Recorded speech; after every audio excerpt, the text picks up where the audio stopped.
Hi, this is Tony. This is Paul coming at you from the Friends for Life podcast. And we're a go. Hey everybody, welcome back to the Friends for Life podcast here on YouTube. If you can, help us out. Go down below, hit that subscribe button. You know you want to do it, so just click the button. It's super easy and it helps us out a ton. Today, our special guest is Fran Nichols of & Grady Services. If you remember a few episodes ago, we talked to Sham. Well, today we've invited Fran and she tells some really awesome stories of her career of being in and out and back in of the disabilities field. And we learn a little bit more about & Grady and the awesome services that they provide. So let's dive right into it. Fran, welcome to the Friends for Life podcast. Sorry for all the issues I had you waiting here, but hey, welcome to our new studio. Thank you. Before we dive into all the heavy stuff that we always end up getting into on this podcast for whatever reason, try and keep it light. So, as a person working in the disability field, how did you get your start? And how long have you been kind of working in this capacity? And, just tell us a little bit about your career path. Okay. So my start was a long time ago, once upon a time. I'm not going to date myself, but That's perfectly fine. So when I was in college, I actually lived out in Kansas City, and I got a job driving for a bus company at 18. Back then, you could get your CDL at 18. That is so scary to think about now. I even to think about my 18-year-old self out there. Well, anyway, so I got a job with this bus company, and I was driving a bus with kids with intellectual disabilities on the bus. So that was really my first. I mean, I had met people and so forth, but that was my first real interaction with them. And I just really made a connection with a couple of those kids especially. There was one kid named David, and he made such an impact on me. I've never forgotten him, Right. To this day. Just the sweetest kid ever. I was going to college for an education degree. So, when I graduated, I started teaching and at first taught in special ed classes and so forth. Then I kind of got away from the field for many years, raised kids, and eventually even got out of teaching. And just so happened about, 20 years ago, a friend of mine said, hey, you want to, do something different than what you're doing, and I got back into the field at that point, and so been back in the field ever since. Nice. Well, that's funny because I also have my my background. I started in transportation. Okay. I was a bus aide or a bus monitor for the Lucas County Board of DD back then, and talk about it.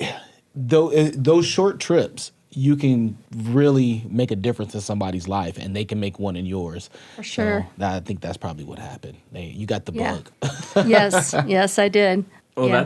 that's a pretty common thing that we hear quite a bit from a lot of people in the field who've been in it on and off. Like a lot of people said they've stepped away for a while and come back. It's like I feel like once you get into working with disabilities, you kind of like get hooked. You're either like in from the start and then you're like all about it, or you kind of are like, yeah, this is not for me. Yeah. So do you have any throughout your career, do you have any interesting stories that really impacted you? I know you said you met David, but any other stories of working with individuals maybe that kind of were just like, wow, this really changed my perspective? Because I get those daily at this point, it feels like, starting. I like to hear about, I guess, try to give us two of them. What made you want to quit right then and there, and then what made you come back the next day and say, guess what, I'm still going to do this? Yeah. I think probably in the driving the bus, I never wanted to quit, really. I suppose there were a couple of incidents where something happened. One thing, I guess, that I can remember is a kid having a seizure on the bus. Okay. And at that age, and I hadn't had any seizure training and all that, like, it totally freaked me out. Bet. And I'm like, oh man, I am not cut out for this. I'm not a nurse. I don't know what this is about. This looks like this person's dying. So that was probably one, big occasion. I think that I was like, oh, I can't do this. Gotcha. And there have been many that have made me love it. It's just the individuals we work with. I mean, they are so appreciative and grateful, and they notice and soak in every moment. Yeah. As opposed to the general public these days. It's just, I mean, we're kind of an entitled bunch of brats. People, That's what we are. Yeah. And so it's just such a joy because they're, like I said, they're grateful and appreciative. And I mean, it's wonderful to know, that whatever we're doing, we're making a difference. Yes, definitely. So, with you saying that, how long have you been at Ann Grady now?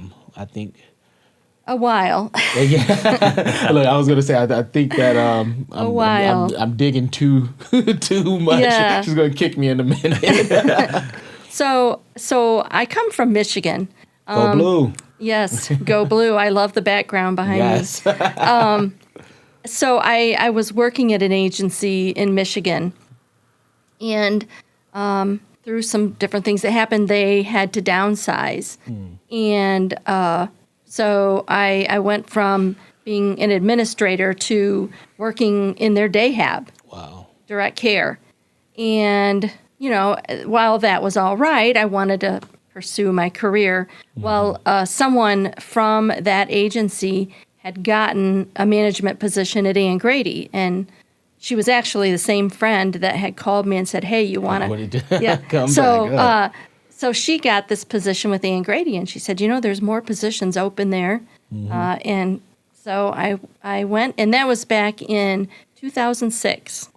So I'm almost at 15 years at Ann Grady. Wow. Congrats. That's And it's beautiful. been quite a progression Yeah. since I, of different positions since I first came there. So Well, that's good. We're firm believers of starting from the bottom and, hitting up, the sky's the limit. Yeah, I guess that's what I'm trying to say, basically. for sure. Oh, definitely.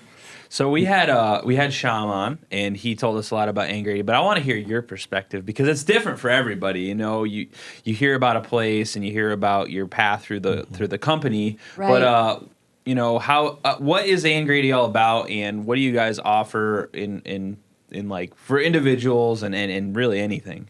Right. So, yeah, I have a little bit of a different perspective in that I haven't moved around the company in different departments. I've stayed within the same department since I first came there, which is the supported living department. But I feel like Ann Grady is definitely a place that puts the individuals first. And then secondly, we value our staff. Yeah. And try to make them feel valued, and I think those are the most two important things. If we can keep the individual's wants and needs first and every decision that we make, we can't make a wrong decision.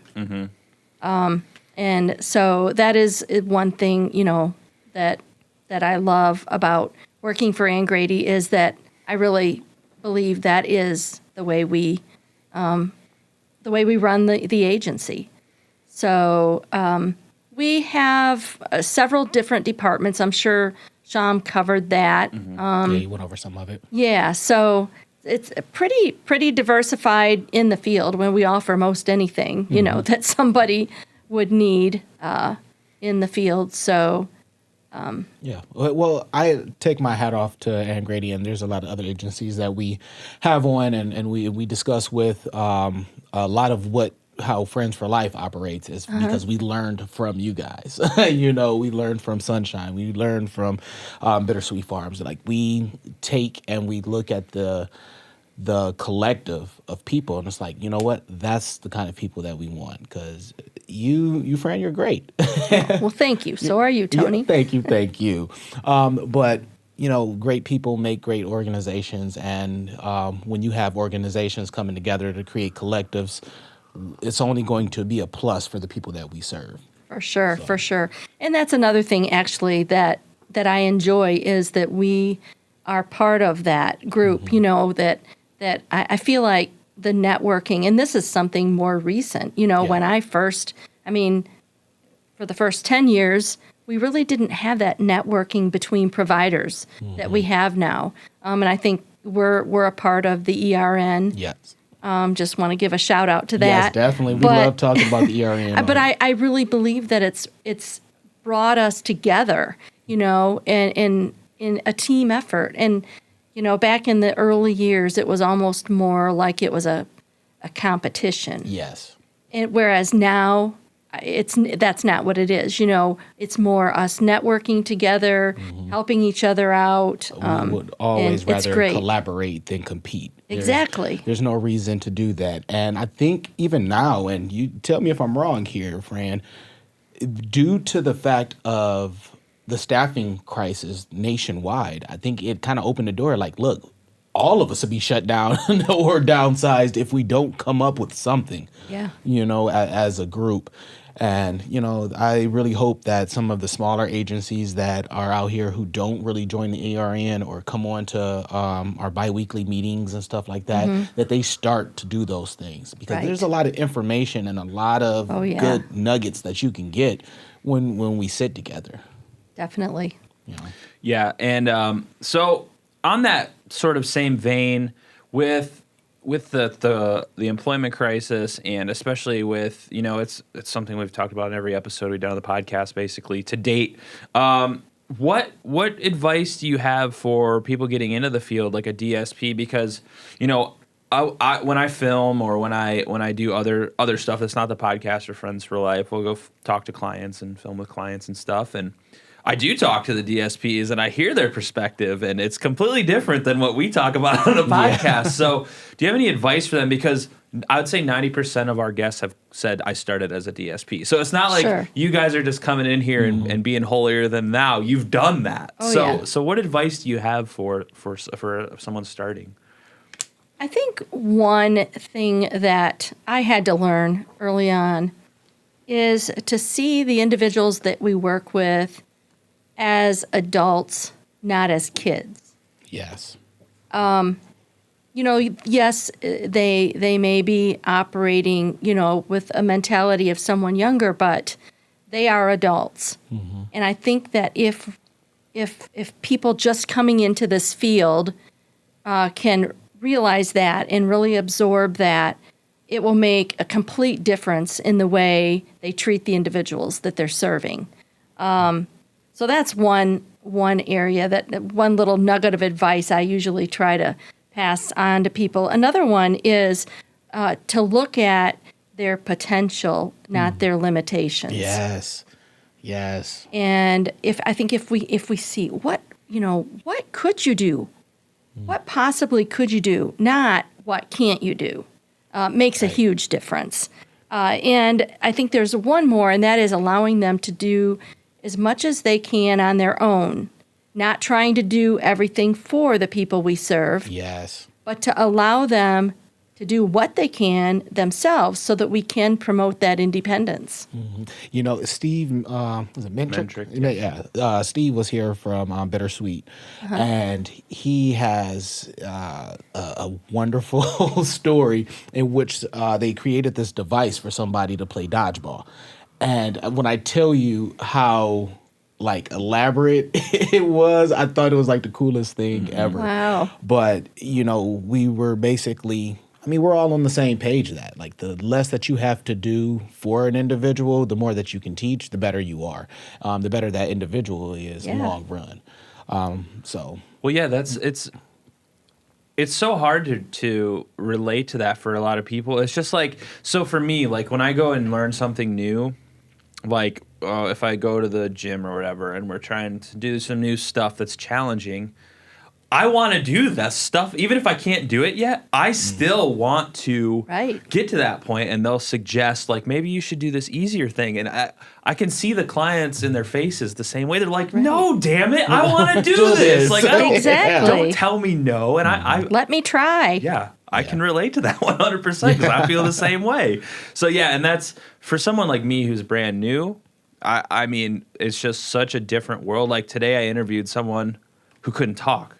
I had to just figure it out. There was no like, oh, I guess I can't do this, you know. So the adaptations that people with disabilities use is just amazing, and you just learn so much just talking to a client or a staff person. It's just things you never know. Someone that I talked to today ranked worldwide, top 20 in the world at a sport that they're good at, and I was like, I'm not ranked top anything in anywhere. Like, that's so amazing. That's awesome. Yeah. So I'm really starting to grow and appreciate on that level because it's just it's all new to me and I'm having a great time with it. Do you guys offer any kind of new programs or anything? I know we've been trying to stop talking about COVID, but it's just it's not going away. Right. It's driving me insane. We limit it to like maybe 30 to 45 seconds, even if it goes a whole minute. But what's the plan? We want to look positive without going like COVID's over. Let's figure out what's coming up next.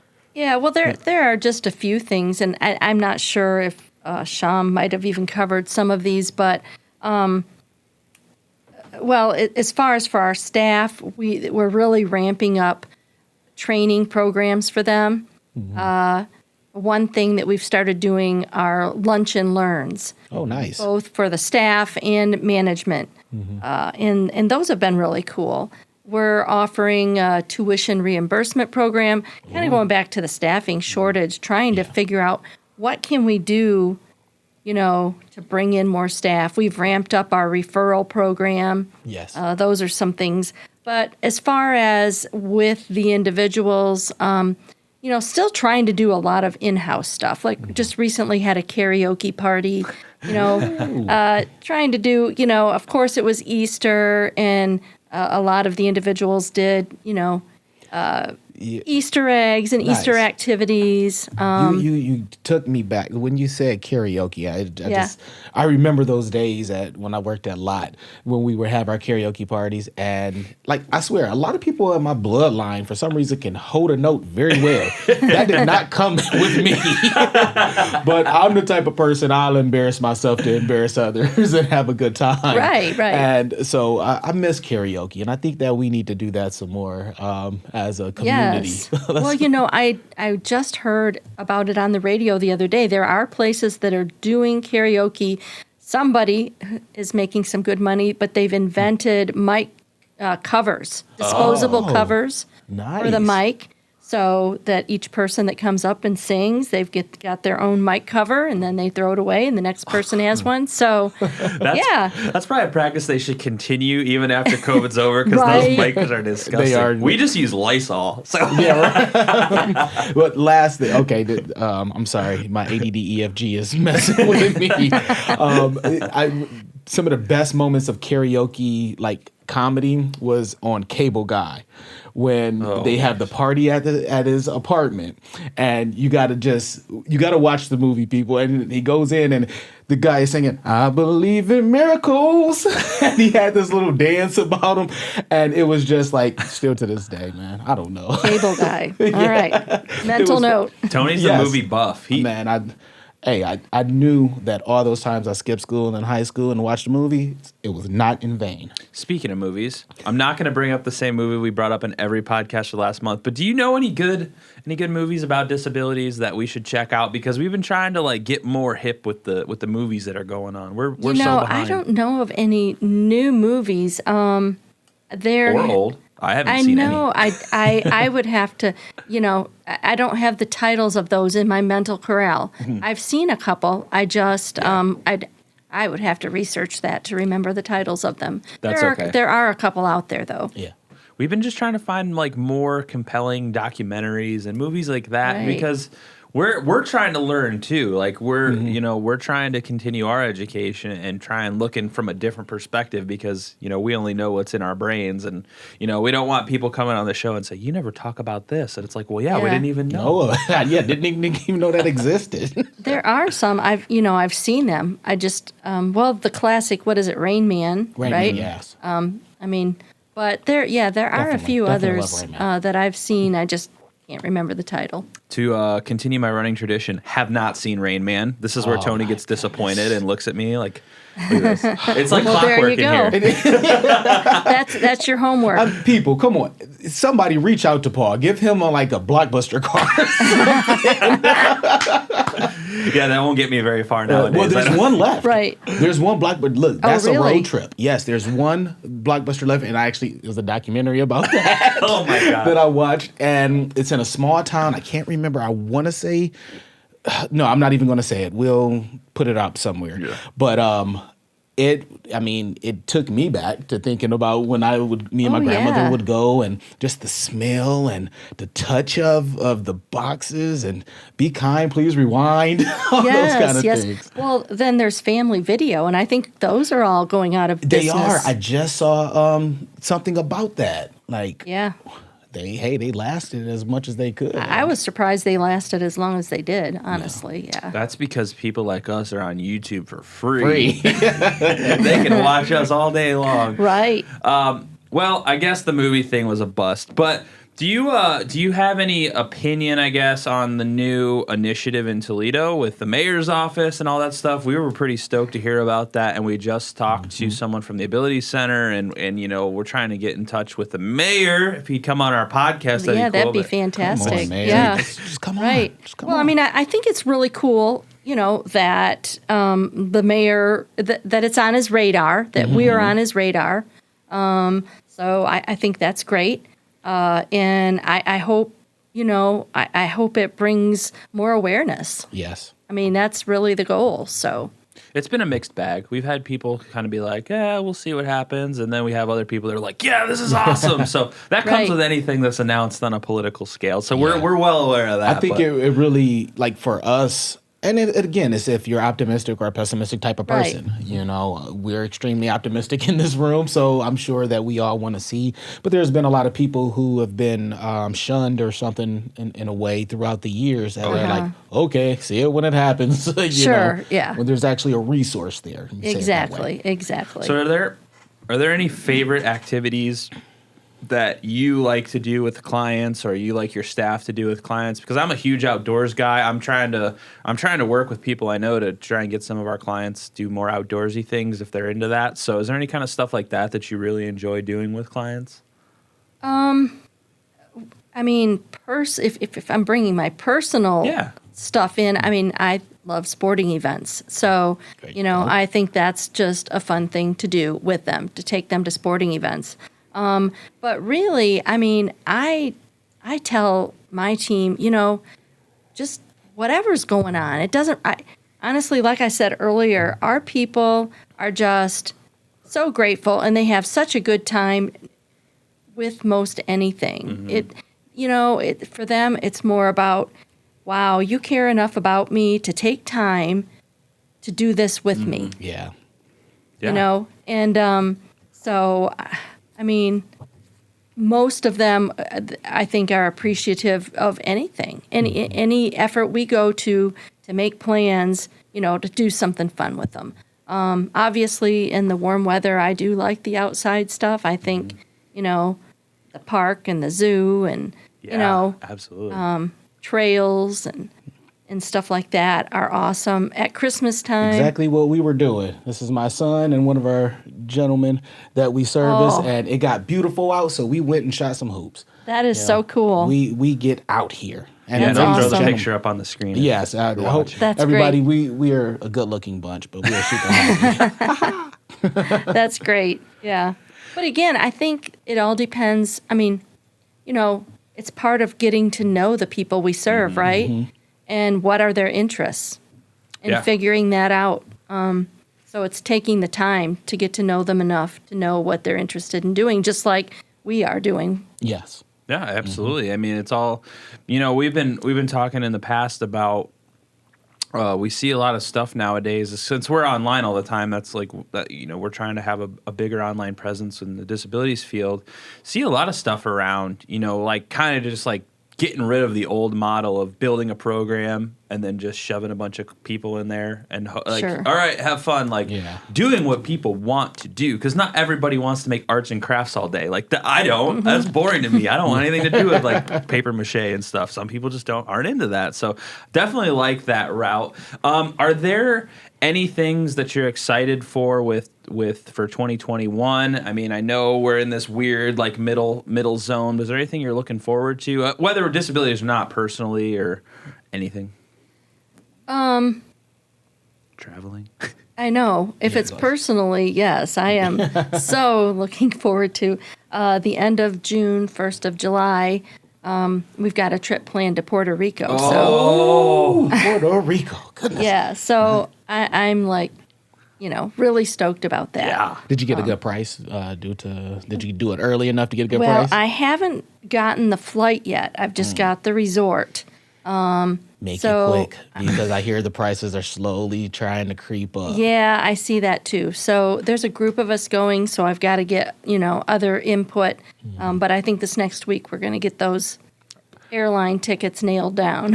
Are you the person in charge of booking the flights? Yeah, I already made the reservations, and my You're the friends, responsible one. My then. friends call me Julie from the Love Boat. Yeah. So, yeah, but yeah, I'm really looking forward to that. I think I'm also looking forward to. I know we're not talking about COVID, but I'm looking forward to coming out of it. Honestly, Yes. Oh. I mean, we're making progress and headway all the time. So I'm just looking forward to life. I mean, and it is slowly, going back to somewhat of a normal state.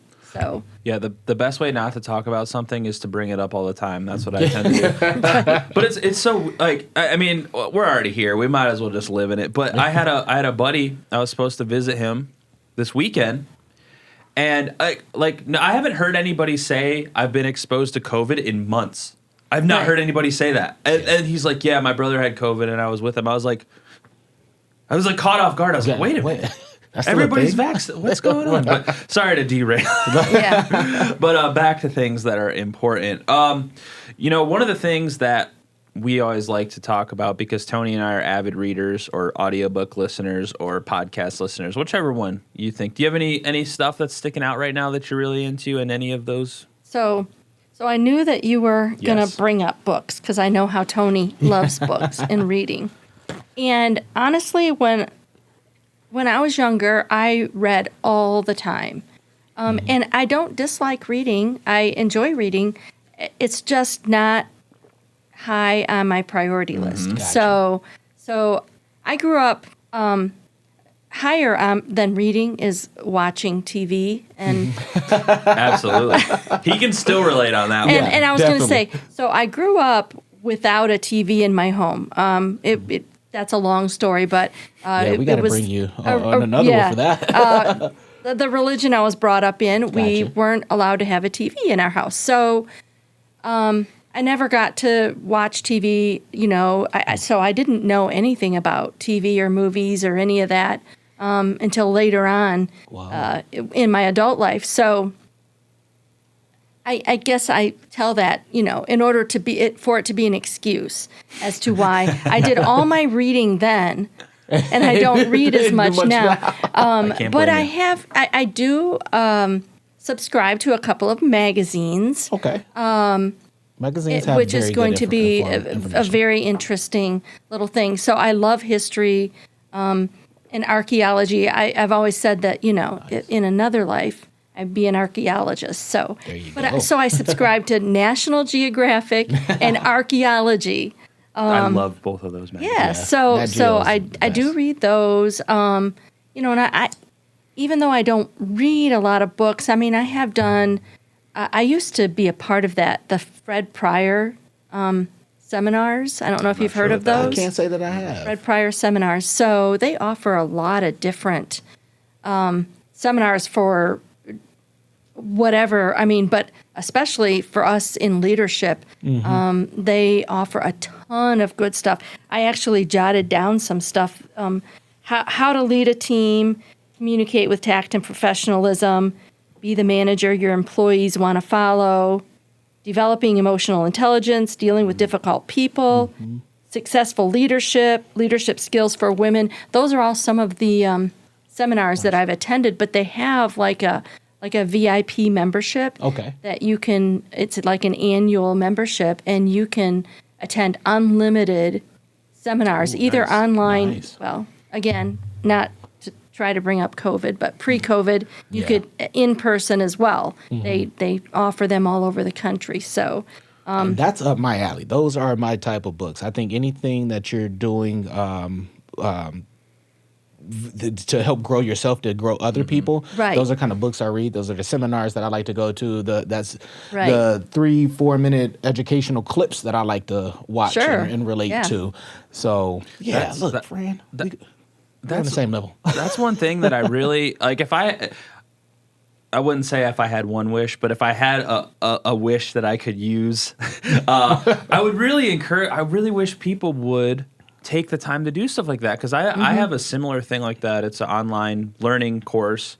It's called Udemy. I think that's how you say it. I could be completely wrong, but I go on there and I can get these courses taught by professionals for like $10, and that's anytime I get a new camera or some new audio equipment, and I'm just like, all right, here we go. And they're like 10-hour courses, and I learn from scratch to end product how to do everything, how to like. I wish people would take the time to develop their skills like that, because like it's definitely easy to go home and watch TV. But if you take a half hour a day, which is not that much time, you spend a half hour driving probably every day. Sure. If you take a half hour when you get home to learn a little bit, I mean, I feel like everyone would just be so much happier they wouldn't be so like complaining all the time about stuff, because they'd just be bettering themselves every day, just a little bit. Yeah, let's be actively bettering ourselves, instead of passively sitting there and complaining. It definitely makes a huge difference. Yeah. And you know what? That even goes into what we're doing here. And maybe you can tell me this. On your staff side of things, that extra $1 that you can get for the continued education training, which is competency-based add-on. Yes. Thank you. That sounded way better. Yeah, it does. Like, I'm talking about, hey, you want the training thing? That. Yeah. But anyway, we literally only have one person who did it throughout the entire company. It's funny you bring that up. I just had a conversation yesterday about that, in fact, because, another thing we've discussed is implementing a STEP program at Ann Grady, where, we would offer trainings to staff, and if they participate in particular trainings, then they could step up and, make a little more money and so forth. And so we started having this conversation about the competency-based add-on and how many people have actually taken advantage of that. You'd think, like, it's a no-brainer, right? Right. It's another $1 an hour. All you have to do is 60 hours of online training that is pretty much a walks you through it. Yeah. And if you don't pass the first time, you can keep taking the going test until you get it. until you pass. I mean, it's really, and it doesn't really even take the whole 60 hours. Each course says, oh, this is an hour-long course, but it may only take 30 minutes. Yes. But we were talking about that. Like, it's the same for us. Even, in an organization that has 400-plus employees, how very few. I know in my department, I employ, 110, 120. I have probably 6 or 7 staff that have it. that have done it for that. But it's an extra $1 an hour, and but people, again, I think I said earlier, didn't I, about us being an entitled generation? Yeah. And if we rewind this, I think I said brats, and then you said brats, and then we all agreed that we're all brats. No. I mean, as someone who's in the millennial vein of existence, I can't say that I disagree. I mean, in some aspects, and it is weird because I find that myself, I'm one of the few people I know who actually like kind of like wants to like learn and like continue, and one thing that kind of is, because I've worked a lot of different jobs. Like I came from a finance background. I've worked in the outdoors industry. And he never got fired. Never got fired. That sucks. Tony got fired all the time. Yeah, I don't know I'm about to fire him right now. No, I can't. He's my boss. But just for another episode, he can say he got fired on. Tony, you're fired. All right, welcome back. But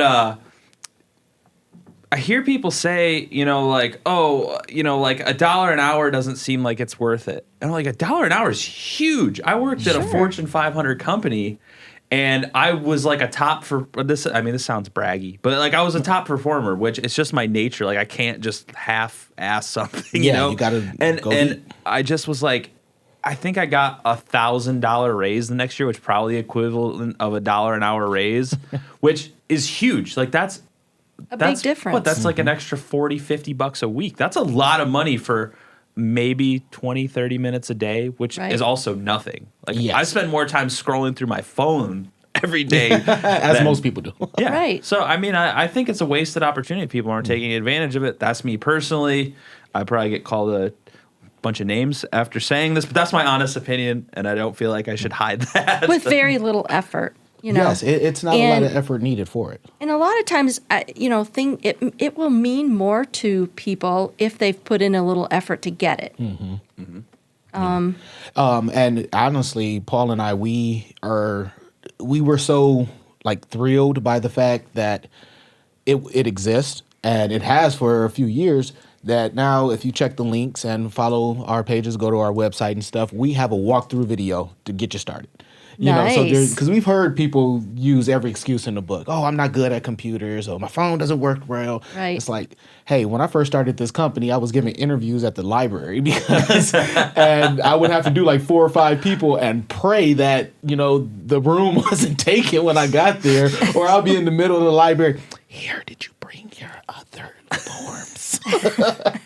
So we do need to be a little more expecting of ourselves before we expect companies and things to just come out of their profits when these other things are there. Just to hand it out, yes. It can be frustrating, but we love you guys. Make sure you check out. We're not trying to talk down. No, we're not at all. No one's trying to be mean, guys. We really I want you to get the money. But it's just like nobody's going to give you something because you want it. You have to like prove that it's worth. Like we didn't build a studio because I told Tony I wanted it. Like we had to like prove that I knew how to do this first. He wasn't just going to be like, yeah, here's build this studio, do this stuff. Sure. So yeah, we're in the same vein of thought with that. Speaking of, going to go back. We just interviewed Kim Nielsen. She was a professor at UT in the Disability Studies program. And if you're into history, she actually wrote a book called The History of Disabilities. Okay. I kind of want to read it myself because it looks very interesting. It's like a book about from the U.S. perspective, U.S. history, but from a disabilities perspective and all these monumental figures. So that's something you might want to check out if you're into read or you want to check something about history, because I have an anthropology degree. I was smiling when you said that. Oh, wow. It all comes full circle at some point. But yeah, I'm a huge I wanted to be an archaeologist, and now I'm a camera guy. I don't know how that happened, but here we are. So any interesting facts about yourself that we don't know, maybe that are some like secret hobbies or stuff that you're into? So probably a few things that maybe not the general public knows. One is that I took a little hiatus from doing being, I don't know, I guess some people would call this a professional job, but I wasn't utilizing any of my education. Yes. And I was a chauffeur driver. Really? For a limo company, yeah. And I actually did that for quite a while until maybe like 5 years ago. So I was doing it, on the side part of the time. But part of the time before I re-entered this field. I just didn't talk about that earlier because I thought it might come up. But when I had gotten out of teaching, and before I re-entered this field, I worked for a limousine company, and I loved it. Oh, it was so fun. I mean, I got to meet a lot of celebrities and, famous people, and got myself into some very interesting situations. I remember one of the more recent things I did before I stopped doing it, like 5 years ago, I drove this family to a funeral of their loved one. It was like the son, grandson, brother, of this whole family. I drove them to the funeral, and I had to stay there during the funeral and then pick them back up afterwards. And I found out that this kid was a gang member, and it was a gang shooting, like out on the sidewalk. Whoa. And so I'm parked at the funeral, and I'm looking around, and there's like all these cop cars and everything. And I was a little nervous, to say the least. I was going to say, 95% of the time, a limousine is a pretty good occasion. Right. Like, you're not going, but I can definitely see how that can happen. And probably mostly drunk people being jerks. Most of the time. I've done innumerable bachelor and bachelorette parties for sure. Well, I have a feeling that you're not going to be thrilled about this next segment because it's not something that I told you about. Yeah, because here we go. Rapid fire, ladies and gentlemen. Oh, all fun. Right. Yes, I'm going to ask you 3 questions. They're not going to be hard, and if they are, that's because I made them that way. But they should be pretty straightforward. But first thing that comes to your mind, if it's too weird, we'll just cut it off camera and make fun of you later. Okay, that works. Or we'll put it on camera. That works. Yeah. And put it on camera and still make fun of me. Yeah. That's great. Either way. No. That's great. All right. Here's the first one. What's your favorite movie? Forever Young, Mel Gibson, because I don't want to get old. So. Hey. That was a fast answer. Yeah, see, somebody Well, knows I mean, how that to do one this. I know. Yes, anybody that knows me knows I'm all about. I don't want to get old. I want to stay young. So Your biggest waste of money what do you do that you know that you probably shouldn't spend money on, but you do it anyway because you enjoy it? probably golf, because I love to golf. Okay, are you any good? I've only been golfing for a few years. I know I'm avoiding that answer. I am so like you, Paul. I am so competitive. In growing up, I was athletic and I was good at everything. And, so I just expect that I should be great at golf. Yep. Mm-hmm. But everybody's like, it takes time. So I'm fair. Okay. I wouldn't say I'm good, but horrible. I wouldn't say I'm bad. Well, the best part is that you're honest with yourself about it. Yes. Mm-hmm. I was just clowning Michael not too long ago for not putting me, in his golf group. But hopefully that'll change. Michael, I'm still waiting for that call. You'll get kicked out. You'll get fired from the golf group. Way too quick. All right, we did 2. I'm missing the last one. Oh, if you had to choose any person in history to have a sit-down conversation with, who would it be? Wow. Oh. I'm getting better with these person questions. in history. Probably Abraham Lincoln. Okay, Abe Lincoln. That's one of my tops. Yeah, I'm intrigued with him, and I'm intrigued with the era. Mm-hmm. I've read a lot of books from that era, and yes, I have the movie Lincoln at home, just chilling. I haven't watched it yet because it's one of those things I don't want to watch with anyone else because when I watch movies, I watch them different than a lot of people. Lots of sleeping and waking. No, no, but I really enjoy looking at the mindset of the writer and the director. Like, what did they want me to see this? How did they want me to interpret this? And then when you're talking about biographies and things like that, it changes up even more because now you have to put in your head, well, would this person really have done that? Mm-hmm. Or is this the director's interpretation? Or is there hard evidence that this was done, said, and yada, yada, yada? So I think somebody else, too, that I would like to talk to is, if you're a Bible believer, is Noah. Noah. Mm-hmm. I mean, boy, wouldn't it be interesting to know what it'd be like to go through something like that? Yeah. I feel like that would be a not fun experience. Living on a boat would not be a good time. All these creatures, yeah. Man. Yeah. That's an interesting one. I would have not have guessed that, but yeah, I have a problem with smells. Well, I'm sure there were lots of Yeah, them. there had to be a lot of that's them. why we sit so far apart. He Yeah, doesn't pretty like much. the way I I smell. use natural soap and deodorant.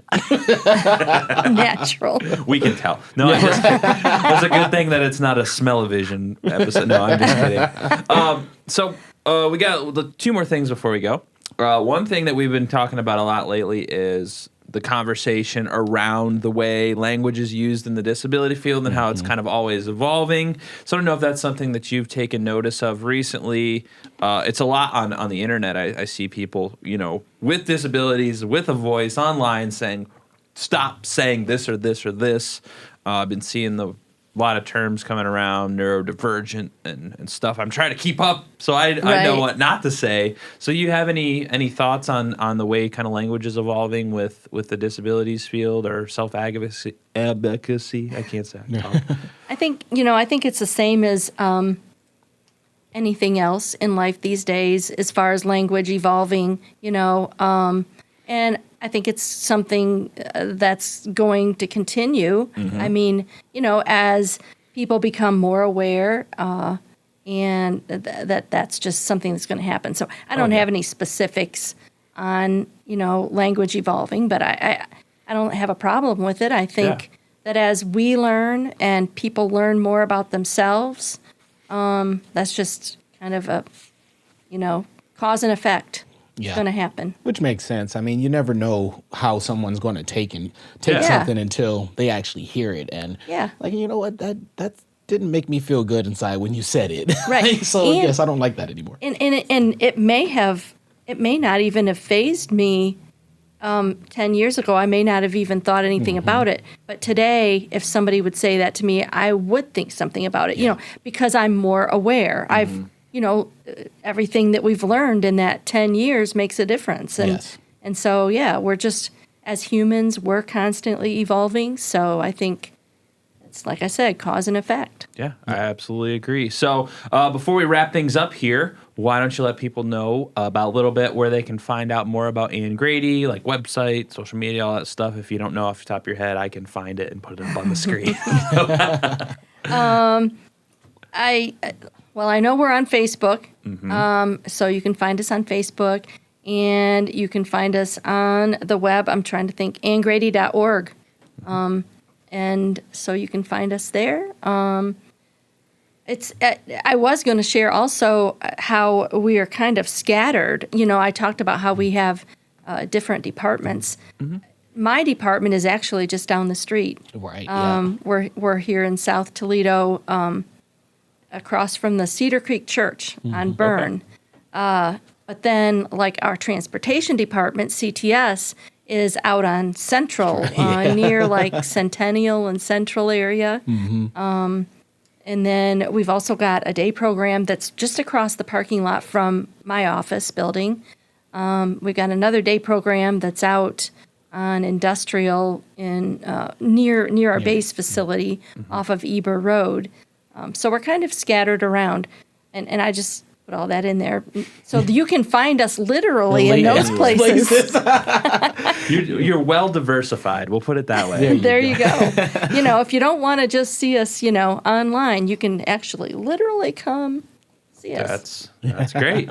Well, Fran, thank you so much for coming on our podcast. Yes, it's been a blast, and maybe we can come back again someday. Maybe we can do some joint stuff when COVID wraps up and we can get some parties with everyone together and have a good old time like we used to. That's right. Everybody, that would be wonderful. Go check Ann Grady's information out. They're a great place to coordinate with. They're good people to work with as well. We're trying, like I said, to help not only DSPs but other organizations find good people for long term for our individuals. Right. So thank you again for coming on, Fran. Well, thank you guys. Thanks so much for inviting me. It's been fun. Yeah, it's been a blast. Hey, everybody. Thanks for watching this episode of the Friends for Life podcast here on YouTube. If you can, help me out. Go down below, hit that subscribe button, and make sure you ring that notification bell so you don't miss any of the awesome shows that we're putting out here at Friends for Life, including this podcast, which you just watched, as well as we have our Medical Monday series and our midweek mini. We got some new stuff coming at you soon, so you're not going to want to miss it. I want to thank Fran for coming on and sharing some awesome stories and insights from a career in the disabilities field. If you want to learn more about Ann Grady, you can head over to their website and see what they do over there and all the awesome services that they provide. So thank you all for watching. We'll see you next week.